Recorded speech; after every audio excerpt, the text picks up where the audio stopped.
Bueno, esto es hoy una continuación de donde quedamos la vez pasada hablando del rey Jorán. Eh, Hoy casi que toca asistir a esta charla con delantal porque creo que va a haber mucha sangre en este auditorio. Así que preparémonos para lo que el Señor nos tiene preparado el día de hoy.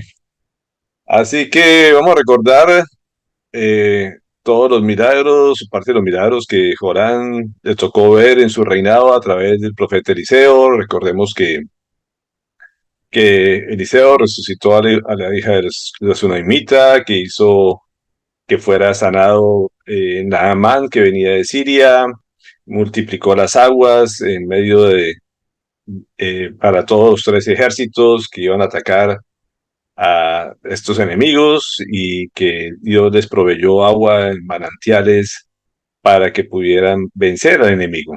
Todas estas manifestaciones milagrosas, sobrenaturales, las hizo Dios en el reinado de Jorán, pero recordábamos que a pesar de eso, él no exaltó al Señor, sino más bien se empecinó en seguir todo lo que había aprendido de su padre. Acá, como decíamos, esa dinastía de acá fue terriblemente idólatra y de duro corazón, que a pesar de ver todo lo que el Señor hacía con ellos, no creían, no adoraban al Señor. Y vamos a seguir viendo más milagros que pasaron durante este reinado de Jorán. Dice Segunda de Reyes 6:24 al 25. Algún tiempo después, Ben-Hadad, rey de Siria, movilizó todo su ejército para ir a Samaria y sitiarla. El sitio duró tanto tiempo que provocó un hambre terrible en la ciudad, a tal grado que una cabeza de asno llegó a costar 80 monedas de plata y un poco de algarroba 5 monedas de plata. Y aquí nos empieza a ver un estado calamitoso de gran inflación, podríamos llamarle de esa manera, ya que la ciudad estaba completamente sitiada durante años, el hambre llegó a ser terrible, hasta el punto de que la algarroba básicamente era el estiércol de las palomas, lo vendían para que la gente pudiera poner algo en sus estómagos, y algo que consideraban completamente inmundo como un asno llegó a valer muchísimo dinero, lo que ganaba una persona en meses de salario, es lo que pagaban por comer algo que era maldito ante la dieta para los judíos. Así que vemos la gran desesperación hasta el punto de algo mucho más terrible que lo menciona en el versículo 28 y 29.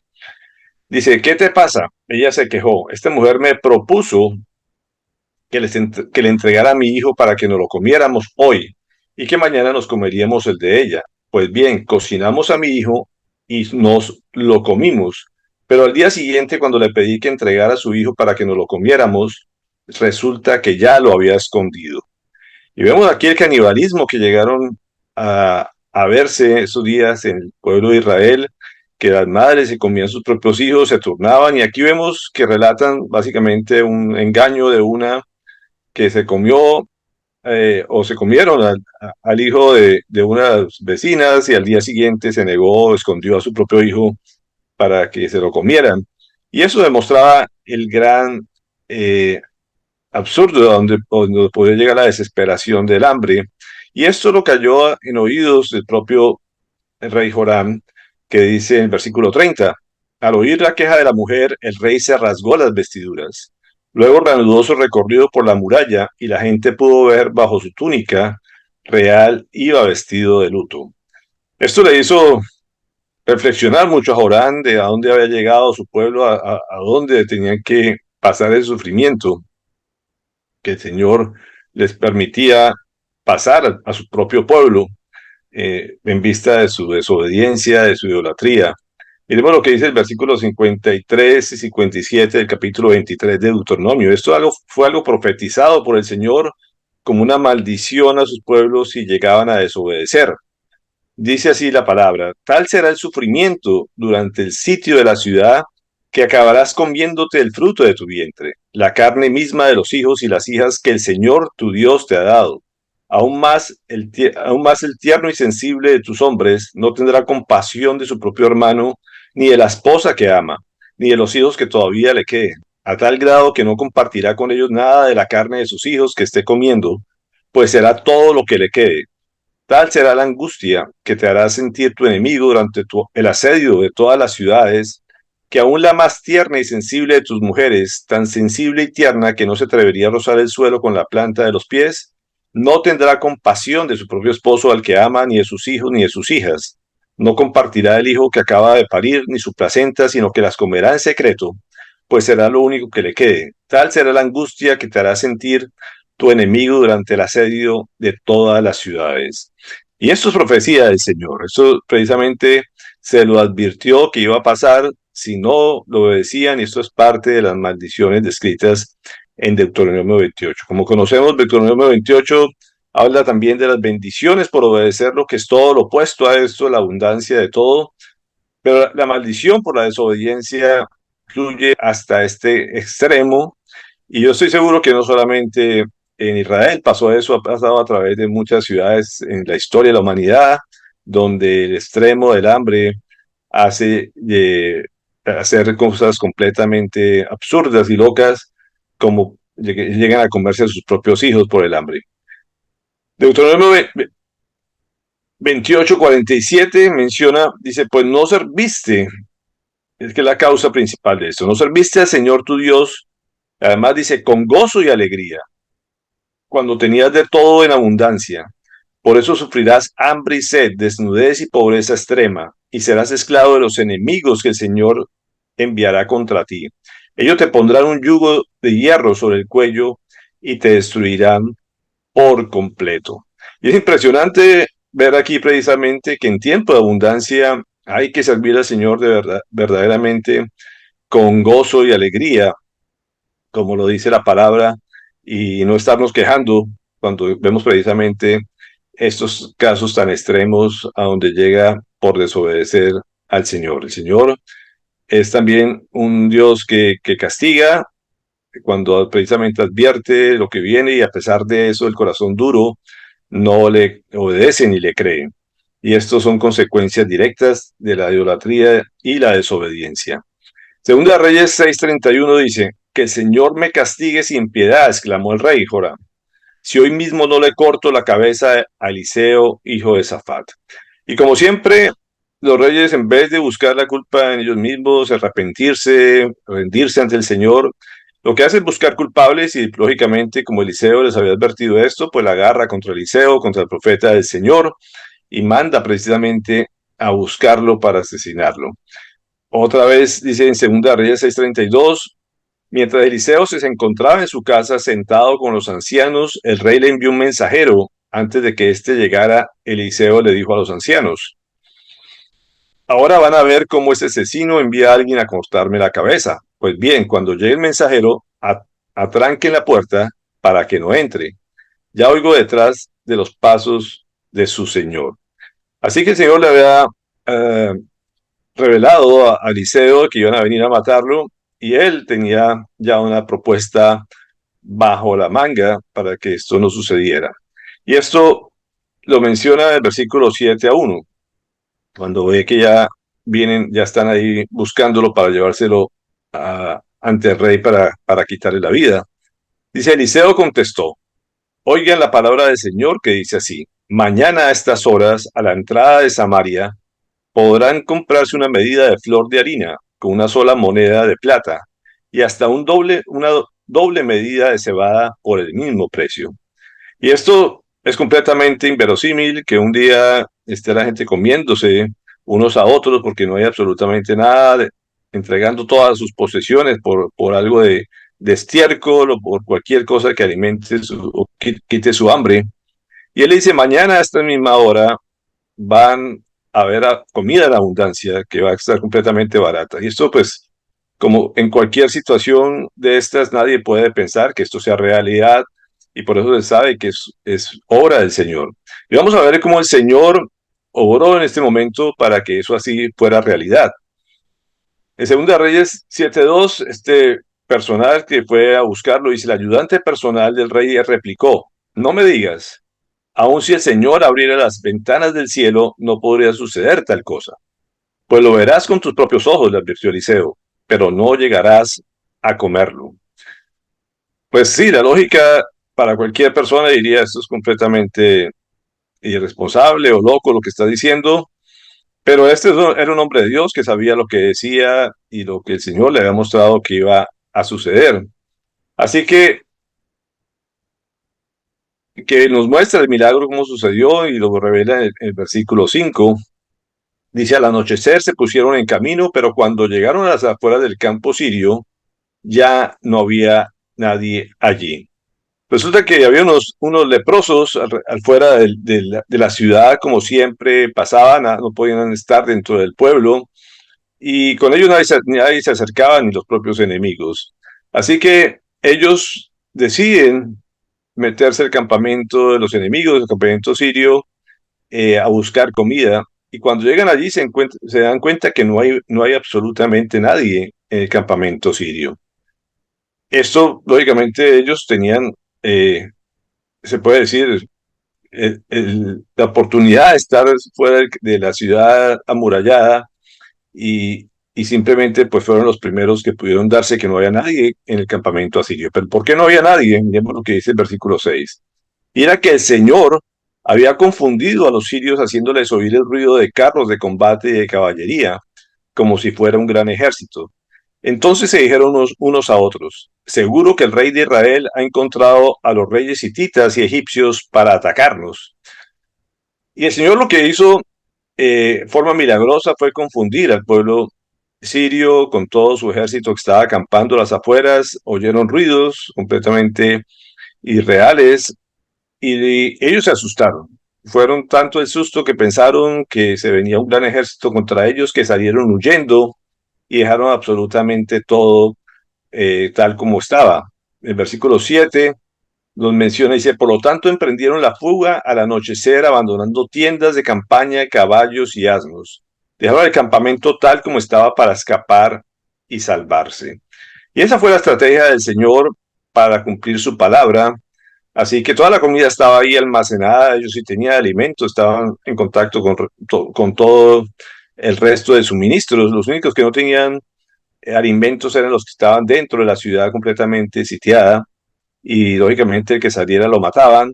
Así que los únicos que estaban afuera eran estos leprosos que nadie se les acercaba.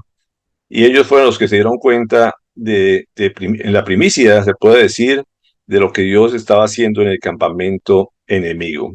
El versículo 8 y 10 dice, cuando los leprosos llegaron a las afueras del campamento, entraron en una de las tiendas de campaña. Después de comer y beber, se llevaron de allí plata, oro y ropa, y fueron a esconderlo todo. Luego regresaron, entraron en otra tienda, y también allí tomaron varios objetos y los escondieron. Entonces se dijeron unos a otros, esto no está bien. Hoy es un día de buenas noticias y no las estamos dando a conocer. Si esperamos hasta que amanezca, resultaremos culpables. Vayamos ahora mismo al palacio y demos aviso. Así que fueron a la ciudad y llamaron a los centinelas. Les dijeron, fuimos al campamento de los sirios y ya no había nadie allí. Solo se oía a los caballos y asnos que estaban atados, y las tiendas las dejaron tal como lo estaban. Y vemos aquí una situación también un poco incomprensible, pero muy real. Ellos tienen la oportunidad de ver todo lo que habían dejado y empiezan a saciarse de todo lo que ellos tenían, inclusive las cosas materiales, que es increíble que en medio del hambre la gente se preocupe por esas cosas y que quiera guardar por un momento, por egoísmo, toda la comida, sabiendo que hay gente muy cerca que se está muriendo de hambre. Y uno diría, pero ¿qué tanto de eso tenemos todos? A pesar de las primicias, de las buenas nuevas que tenemos, a veces no las compartimos como lo hicieron estos leprosos. Así que no podemos juzgarlos mucho porque yo creo que todos de pronto tenemos algo de esta reacción. Sin embargo, cada quien es libre de arrepentirse, como lo hicieron ellos, tomar la iniciativa de compartir, y fue lo que hicieron avisándole a pesar de que ellos eran completamente rechazados por su enfermedad, De todos modos, prefirieron compartir y avisarle a los guardias para que el resto de la comunidad pudiera alimentarse como el Señor había prometido. En Segunda Reyes 7 del 11 al 15 dice, las centinelas en voz el cuello hicieron llegar la noticia hasta el interior del palacio. Aunque era de noche, el rey se levantó y les dijo a sus ministros, déjenme decirles que lo que esos sirios estaban tramando contra nosotros. Como saben que estamos pasando hambre, han abandonado el campamento y se han escondido en el campo. Lo que quieren es que salgamos para atraparnos vivos y entrar en la ciudad. Uno de sus ministros propuso que salgan algunos hombres con 5 de los caballos que aún quedan aquí. Si mueren, no les irá peor que a la multitud de israelitas que están por perecer. Enviémosle a ver qué pasa. De inmediato los hombres tomaron 2 carros con caballos y el rey los mandó al campamento del ejército sirio con instrucciones que se investigaran. Llegaron hasta el Jordán y vieron que todo el camino estaba lleno de ropa y de objetos que los sirios habían arrojado al huir precipitadamente. De modo que regresaron a los mensajeros e informaron al rey. Este rey Joram tomó sus precauciones, dijo esto huele mal, esto no puede ser real, a pesar de que ya ha sido advertido de las buenas nuevas por parte del personal que escuchó a Eliseo, pero se negaba a creer que Dios hubiera podido hacer algo majestuoso en ese lugar. Tomó sus precauciones, a pesar del hambre de la gente, pues prefirió enviar a unos cuantos nomás, y ellos le confirmaron las buenas noticias, las buenas nuevas que el Señor les estaba regalando. En versículo 17 al 20 dice, el rey le había ordenado a su ayudante personal que vigilara la entrada de la ciudad, el mismo que había ido con Eliseo, pero el pueblo lo atropelló ahí mismo, y ahí se cumplió lo que había dicho el hombre de Dios cuando el rey fue a verlo. De hecho, cuando el hombre de Dios le dijo al rey, mañana a estas horas a la entrada de Samaria podrá comprarse una doble medida de cebada con una sola moneda de plata y una medida de flor de harina por el mismo precio, ese oficial había replicado, no me digas, aun si el Señor abriera las ventanas de los cielos, no podría suceder tal cosa. De modo que el hombre de Dios respondió, pues lo verás con tus propios ojos, pero no llegarás a comerlo. En efecto, así ocurrió, y el pueblo lo atropelló a la entrada de la ciudad y allí murió. Entonces, como vemos, este hombre murió por su propia boca, por lo que había hablado en contra de Dios, por su incredulidad, por burlarse. Eh, pero lo cierto fue que la palabra de Dios se cumplió al pie de la letra y este hombre no pudo llegar a probar ni absolutamente nada de los alimentos que estaban fuera del campamento. Así como lo prometió el Señor, así se dio y este hombre murió en las puertas de la ciudad, atropellado por el propio pueblo. Así que podemos recordar lo que dice el Señor también sobre su palabra. Dice, les aseguro que mientras existan el cielo y la tierra, ni una letra ni una tilde de la ley desaparecerán hasta que todo se haya cumplido. Y esto es un ejemplo más de la exactitud de la palabra del Señor, que siempre se cumple. Cada vez que el Señor hable, las cosas sencillamente hay que darlas por hecho, porque así serán, así en nuestra lógica no quepa, así veamos completamente las cosas en contra. Las promesas del Señor siempre se cumplen al pie de su palabra. Pasemos a Segunda de Reyes 8:29. Nos cuenta otra parte ya final de la historia de Joram. Dice Ocosías, junto con Joram, Ocosías era el rey de Judá, hijo de Acab, marchó hacia Ramot de Galat para hacerle la guerra a Hazael, rey de Siria. Pero en la batalla los sirios hirieron a Joram. Por eso el rey Joram tuvo que regresar a Jezreel para reponerse de las heridas que había recibido de los sirios en Ramot, cuando luchó contra Hazael, rey de Siria. Como Joram, hijo de Acab, convalecía en Jezreel, Ocosías de Joram, rey de Judá, fue a visitarlo. Entonces, como habíamos visto la vez pasada, estos reyes eran familiares y el Señor había de todos modos prometido que iba a acabar con toda esta dinastía de Acab. Y otra vez este rey de Siria, el cual había sido perdonado anteriormente por el propio profeta, nuevamente atacó. Y este hombre seguía en contra, desobedeciendo las cosas del Señor. Así que él utilizó a este propio enemigo para que se enfrentara otra vez con Jorán y fue herido en batalla.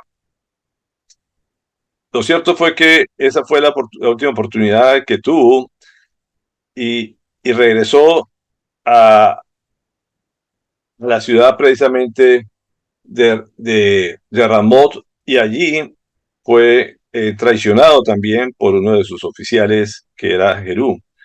Y miremos lo que menciona precisamente en 2 de Reyes 9, 23, 26. Jorán se dio vuelta para huir cuando vio que estaba siendo traicionado por su oficial, mientras gritaba, traición, oh Cosía, le gritó al rey de Judá. Pero Jerú, que ya había tensado su arco, le disparó a Jorán por la espalda y la flecha atravesó el corazón. Jorán se desplomó en el carro y Jehú le ordenó a su ayudante Bidkar, saca el cadáver y tíralo en el terreno que fue propiedad de Nabot el jezreelita. Recuerda el día en que tú y yo conducíamos juntos detrás de Acab, padre de Jorán, y el Señor pronunció contra él esta sentencia. Ayer vi aquí la sangre de Nabot y de sus hijos. Por lo tanto, juro que en este mismo terreno te haré pagar por ese crimen. Yo, el Señor, lo afirmo.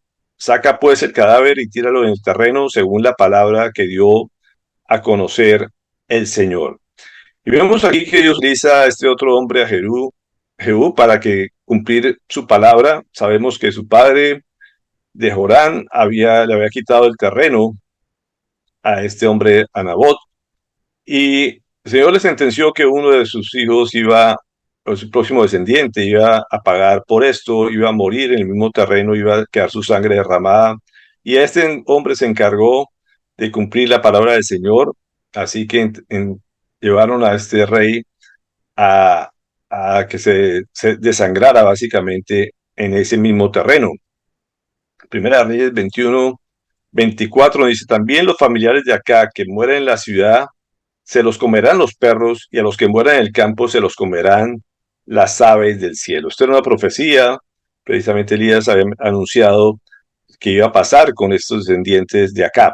Y así sucedió, o sea, otro ejemplo más de cómo la palabra de Dios se cumple al pie de la letra y todas las circunstancias llevan a que se dieran las cosas para que así sucediera. Así que terminaron comida por las aves del cielo y por los perros, este rey Joram.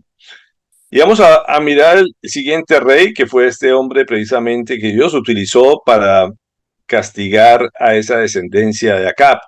Y vamos a ver quién es. Y este hombre fue Jehú, que su nombre es bien interesante. Básicamente quiere decir Jehová es él o también el viviente, o sea, el Señor es básicamente es lo que significa Jehú. Y, y este hombre fue utilizado completamente por el Señor para cumplir su palabra, para cumplir su propósito con esta dinastía que fue tan horrenda para el pueblo de Israel y que tanto hizo pecar a su pueblo Israel. Este fue, podríamos decir, el primer rey de la quinta dinastía. Ya la cuarta dinastía fue la de Acab, y esta es una quinta dinastía que también van a ver por 4 generaciones, que reinó durante 28 años, este solo rey, desde el año 840 al 813 a.C. En 2 Reyes 9, del 1 al 13, dice, un día el profeta Eliseo llamó a un miembro de la comunidad de los profetas. Arréglate la ropa para viajar, le ordenó. Toma este frasco de aceite y ve a Ramot de Galat. Cuando llegues, busca a Jehú, hijo de Josafat, nieto de Nimsi. Ve a donde está, apártalo de sus compañeros y llévalo a un cuarto.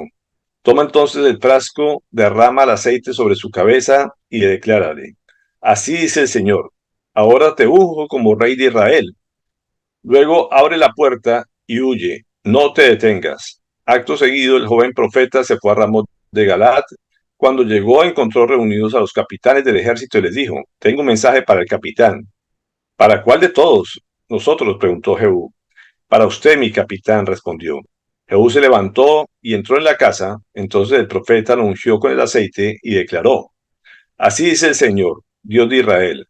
Ahora te unjo como rey sobre mi pueblo Israel. Destruirás a la familia de Acab, tu señor, y así me vengaré de la sangre de mis siervos, los profetas, castigando a Jezabel. Vengaré la sangre de todos mis siervos, toda la familia de Acab perecerá, pues de sus descendientes en Israel exterminaré hasta el último varón esclavo o libre. Haré con ellos lo mismo que hice con la familia de Jeroboam, hijo de Nabat, y con la familia de Basá, hijo de Ahías. Y en cuanto a Jezabel, los perros se la comerán en el campo de Jezreel, y nadie le hará sepultura. Acto seguido, el profeta abrió la puerta y huyó. Cuando Jehú salió para volver a reunirse con los capitanes, uno de ellos le preguntó, ¿todo bien? ¿Qué quería ese loco? Ustedes ya lo conocen, respondió, y saben cómo habla. Pamplines, replicaron, dinos la verdad. Jehú admitió, esto es lo que me declaró palabra por palabra. Así dice el Señor, ahora te unjo como rey de Israel. Dicho esto, todos se apresuraron a tender sus mantos sobre los escalones a los pies de Jehú. Luego tocaron la trompeta y gritaron, viva el rey Jehú. Y aquí vemos cómo el Señor escoge también por su gracia a un hombre que no tenía ninguna línea sucesoral como rey, era simplemente un oficial de su ejército, pero quiso escogerlo él entre todos los capitanes. ¿Por qué? Eso es la soberanía del Señor, así lo hizo. Vemos que de pronto todos veían a esos profetas como locos, pero este guardaba seguramente en su corazón algo de fe, y esto es lo que de pronto Dios vio en él y lo utilizó simplemente para nombrarlo como rey de su pueblo eh, de Israel. Sin embargo, fue escogido con un propósito específico. Tenía que destruir por completo la casa de Acab. Esa era su misión, por lo cual el Señor lo escogió, y este fue muy obediente definitivamente a este propósito. Vemos cómo acabó con el rey, lo que acabamos de ver. Él fue el que les hizo una emboscada, básicamente, tanto al rey como a Jorán como a Ocosías. Él tiende su arco, le clava la flecha en el corazón y mata a este rey descendiente de Acab. Y después de esto, también acaba con su mujer como el Señor había profetizado.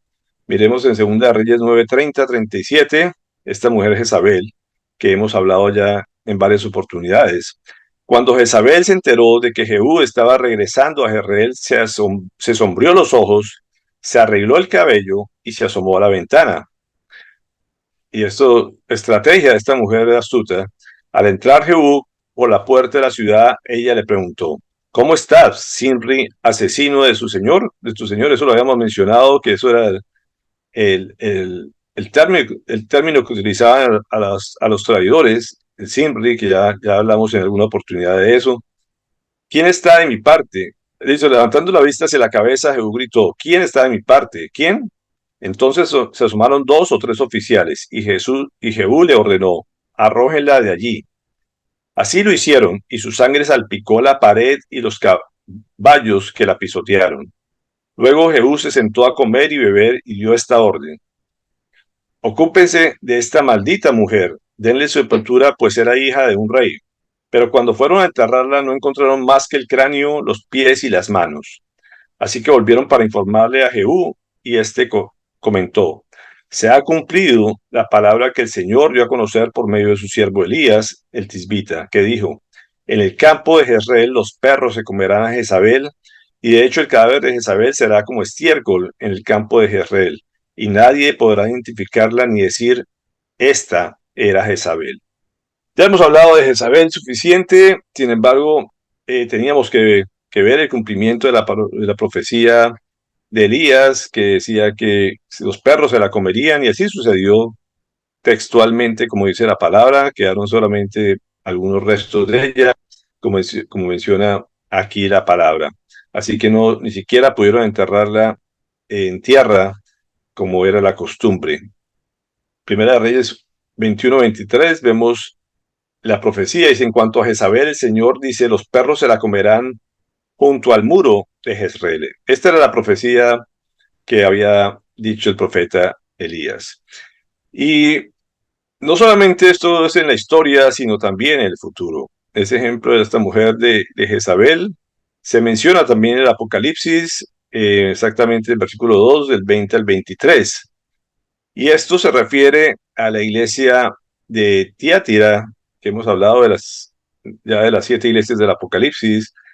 Y mire lo que representa esta mujer en términos idolátricos. Dice, sin embargo, tengo en tu contra que toleras a Jezabel, esa mujer que dice ser profetisa. Con su enseñanza engaña a mis siervos, pues los induce a cometer inmoralidades sexuales y a comer alimentos sacrificados a los ídolos. Le ha dado tiempo para que se arrepienta de su inmoralidad, pero no quieren hacerlo. Por eso la voy a postrar en un lecho de dolor, y a los que cometen adulterio con ella los haré sufrir terriblemente, a menos que se arrepientan de lo que aprendieron de ella. A los hijos de esa mujer los heriré de muerte. Así sabrán todas las iglesias que yo soy el que escudriña la mente y el corazón, y a cada uno de ustedes lo trataré de acuerdo con sus obras. Y esto ya lo mencionamos cuando estudiamos las iglesias del Apocalipsis, lo que esto representa. ¿Cuántas personas siguen siendo engañadas por esa mujer que menciona la Biblia precisamente como la reina de los cielos, como la,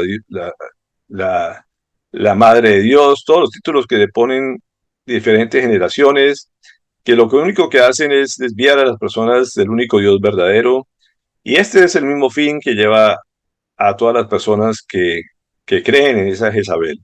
Así que hay que orar por estas personas, que el Señor tenga misericordia, porque sabemos cuál es el fin, como lo menciona las que toleran a Jezabel, como lo menciona este pasaje.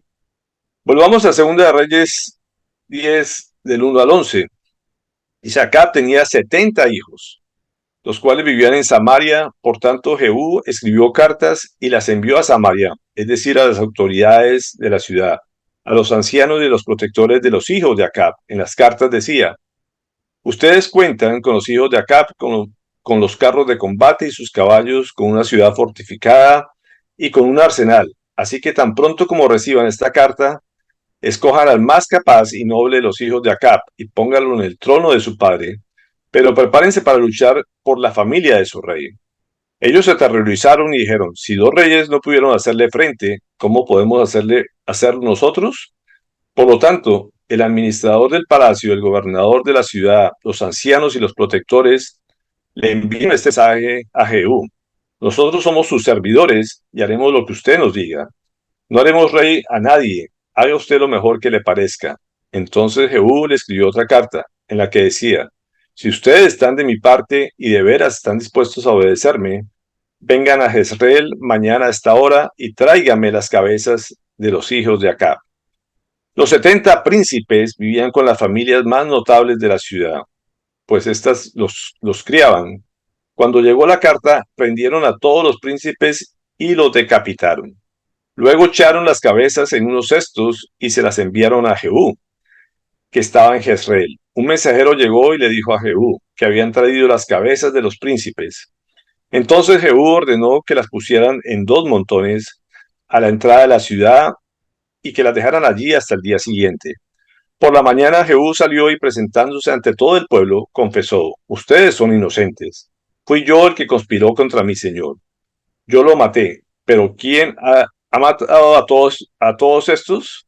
Sepan pues que nada de lo que el Señor ha dicho contra la familia de Acab dejará de cumplirse. En efecto, el Señor ha hecho lo que había prometido por medio de su siervo Elías.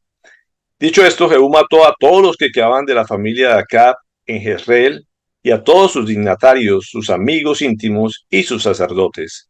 No dejó a ninguno de ellos con vida. Vemos aquí la estrategia de Jehú para ver quiénes estaban con él, quiénes estaban con los hijos de Acab. Lo cierto es que ellos creían que estaban agradando al rey. Lo cierto fue que fue una forma de saber quiénes estaban también, eran los amigos de ellos, y a todos, absolutamente a ellos, no solamente a los príncipes, sino que tenía que cumplirse la palabra, como decía, tanto los esclavos como los libres, los que estaban alrededor de esa dinastía, todos, absolutamente todos, fueron asesinados. Dicen que fueron miles de personas seguramente las que las que mataron ese mismo día en un solo salón. Y vemos esta gran matanza que sucedió como el Señor lo había prometido, como el Señor ha advertido a través del profeta Elías. Así que una gran mortandad hasta que no quedó ninguno solo de estos descendientes.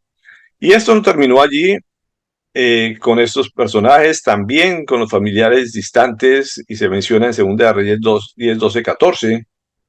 Dice, después se emprendió la marcha contra Samaria, y al llegar a Bet-Eket de los pastores se encontró con los parientes de Ocosías, rey de Judá. ¿Quiénes son ustedes?, les preguntó. Somos parientes de Ocosías y hemos venido a visitar a la familia real. Capturen los vivos, ordenó Jehú. Así lo hicieron y después los degollaron junto al pozo de Bet-Eket.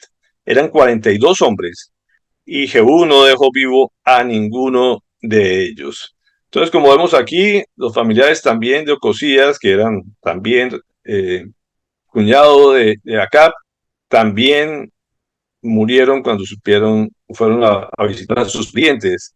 Así que, como vemos, todos los que estuvieron relacionados con este rey Acab fueron completamente decapitados. Segunda de Reyes 10, 18 al 27 nos dice, entonces Jehú reunió a todo el pueblo y dijo, Acab adoró a Baal con pocas ganas, Jehú lo hará con devoción.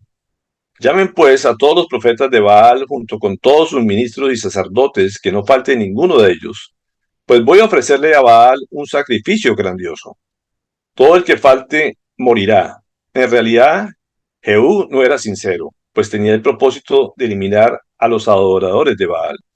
Uno al principio lee eso y piensa que este hombre se enloqueció, que cambió de bando, pero era parte de su estrategia para ver quiénes adoraban a Baal. Como dice la palabra, no fue sincero, simplemente lo usó como estrategia para desenmascarar a estos idólatras. Luego dio esta orden, convoquen una asamblea en honor de Baal. Y así se hizo, como Jehú envió mensajeros por todo Israel, vinieron todos los que le servían a Baal, sin faltar ninguno. Eran tantos los que llegaron que el templo de Baal se llenó de un extremo a otro. Jehú le ordenó al encargado de guardarropa que sacara las vestiduras para los adoradores de Baal, y así lo hizo. Cuando Jehú y Jonadab, hijo de Recab, entraron en el templo de Baal, Jehú les dijo a los congregados, asegúrense que aquí entre ustedes no haya siervos del Señor, sino solo de Baal. Entonces pasaron para ofrecer sacrificios y holocaustos.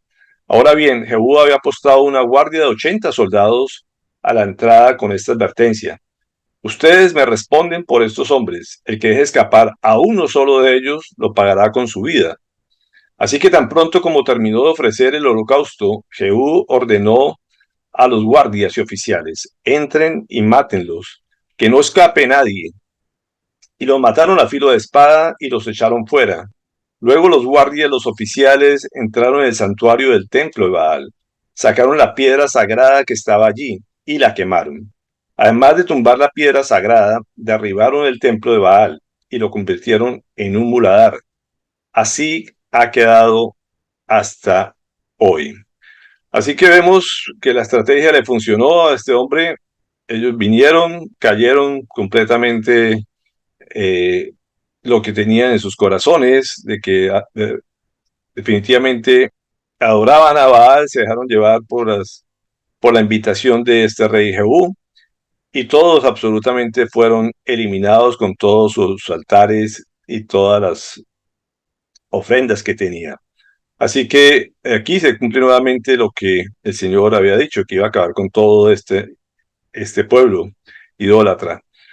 En 2 Reyes 10:30 dice, el Señor le dijo a Jehú, has actuado bien, has hecho lo que me agrada, pues has llevado a cabo lo que yo me había propuesto hacer con la familia de Acab. Por lo tanto, durante 4 generaciones tus descendientes ocuparán el trono de Israel. Vemos aquí que, que Dios castiga toda la idolatría, trata de purificar a su pueblo. A veces utiliza hombres como Jehú para llevar a cabo esto. Vemos bastante sangriente todo lo que sucedió en este tiempo, pero también vemos lo que es la ira del Señor. Con él no se puede jugar, no se puede engañar. y todo el que haga pecar a su pueblo, pues tendrá que pagar las consecuencias, y así va a ser también en la historia de la humanidad. Todo el que termine idolatrando otras cosas, tanto cosas materiales como a personas, como a cualquier cosa que sea diferente a él, pues tendrá que pagar el celo del Señor. Este hombre se identificaba como un rey que celaba al Señor, y por eso hacía todo lo que el Señor mandaba, así para nos parezca demasiado cruel. Lo cierto fue que, como dice aquí, fue obediente a lo que el Señor le dijo que hiciera, pero no, la historia no termina tan así. De hecho, en el versículo 29 nos menciona algo que dejó de hacer Acab. Dice: sin embargo, no se apartó del pecado que Jeroboam, hijo de Nabat, hizo cometer a los israelitas. Es decir, el de rendir culto a los becerros de oro en Betel y en Dan. Así que obedeció parcialmente las instrucciones del Señor, o siguió rindiendo culto a unos becerros de oro. Es increíble que un hombre que está viendo estas lecciones del Señor, este trato del Señor, a pesar de eso no haya abandonado esas prácticas. Así que el Señor se dio cuenta de esto, y en el versículo 31 dice: sin embargo, Jehú no cumplió con todo el corazón la ley del Señor, Dios de Israel, pues no se apartó de los pecados con que Jeroboam hizo pecar a los israelitas.